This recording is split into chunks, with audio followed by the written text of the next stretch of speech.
Good afternoon. My name is Dean Davison. I am the 5th Congressional District Chair for the Libertarian Party of Virginia, the Vice Chair of the Roanoke Valley Libertarians, and I am also seeking the Libertarian Party of Virginia's chairmanship this upcoming year. Right now, we're talking about Second Amendment sanctuary cities, towns, and so forth, and the red flag laws that the Democrats want to put up. And I'm going to go over a couple of these laws with you that they want to put up coming up and why we need to stand against the actual people in the Democratic Party who are proposing this. We've lost the legislature in Virginia, obviously.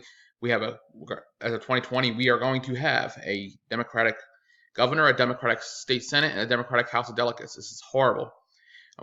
We can't blame a lot of people. We can blame some people, and some of the Republicans decided, well, Medicaid expansion is a good idea, and things like of that matter, where we have lost our seats. And red flag laws are the biggest problem. So let me explain to you what a red flag law is. In the United States, a red flag law is a gun control measure that permits police family members to petition the state court for temporary removal or permanent removal also of firearms to a person that may present danger to themselves or others. So basically, if somebody says, well, Dean has weapons and he's scaring me, the police can come into my house and take my guns. That is wrong. We don't have a choice in the matter, and it's to me, it's wrong and it's unconstitutional.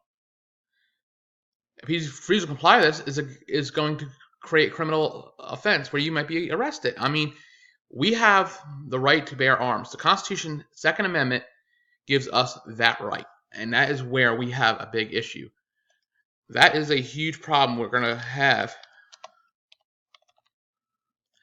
So we have to keep our heads to the grindstone here and remember that they are also going to hurt us with the Fourth Amendment, which protects us from unreasonable search and seizures, which the red flag law would such go under. So this is where we have the major issues right here. We have the major issues that are for Second and Fourth Amendment rights are going to be hurt. On top of that, they want us to shut us up and not have us have the First Amendment right to say what we want to, show up to these locations and so forth. So I'm going to go through a couple bills that I have right here. Senate Bill 16 introduces red flag orders, magazine, and firearm bans. So I'm going to read part of this law that the Democrats are trying to push.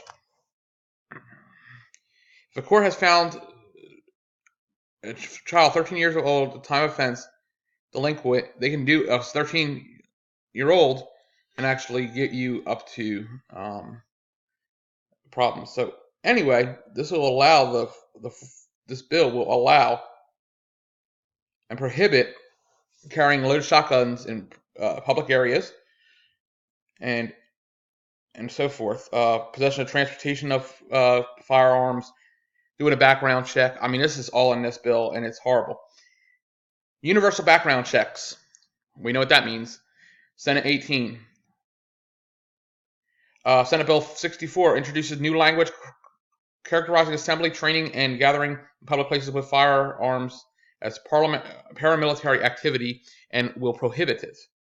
We also have a huge issue where they're going to try to have the police fired if they decide to go against this. A sanctuary city or sanctuary town or sanctuary county like we have in Bedford County are what they're going after. And 7 o'clock on Tuesday at the War Memorial, because they're not going to be able to fit it in Chamber Council chambers here in the town of Benton, Roanoke County, are going to bring up the possibility of it becoming a town, sanctuary city, sanctuary town. I advise any gun owners, libertarians, independents, or anybody that believes in the Second Amendment shouldn't be infringed on to show up to this. I am going to do my best to show up to this and voice my opposition as well. So we have a major issue. So when it comes to me running for chair, we need to find ways not only to fix our issues and do a better job budgeting and things like that, because I see a good future for our our state. But here's the thing we need to also remember.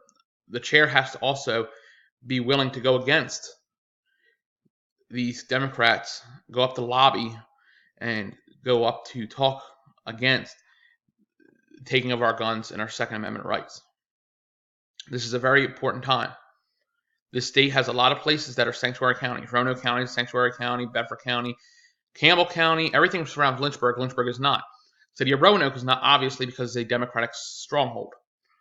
The other thing is the pushing of socialist ideas. We have to stop this. We know what socialism does in the country.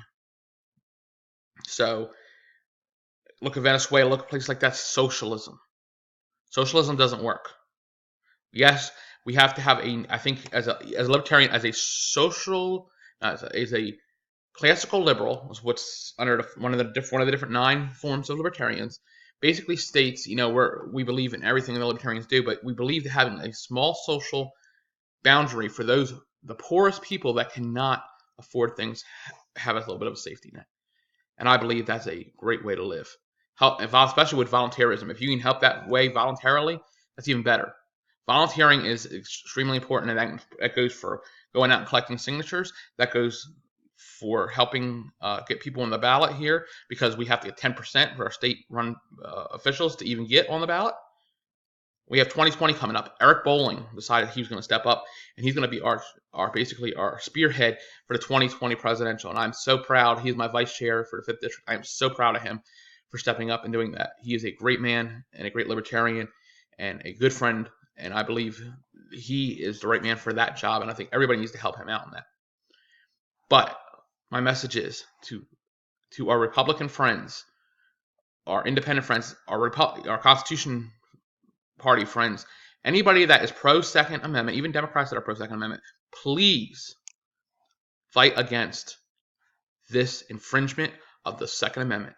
I thank you for listening to me and taking the time to listen to me. This is Dean D. Davison. I approve this message. Thank you very much.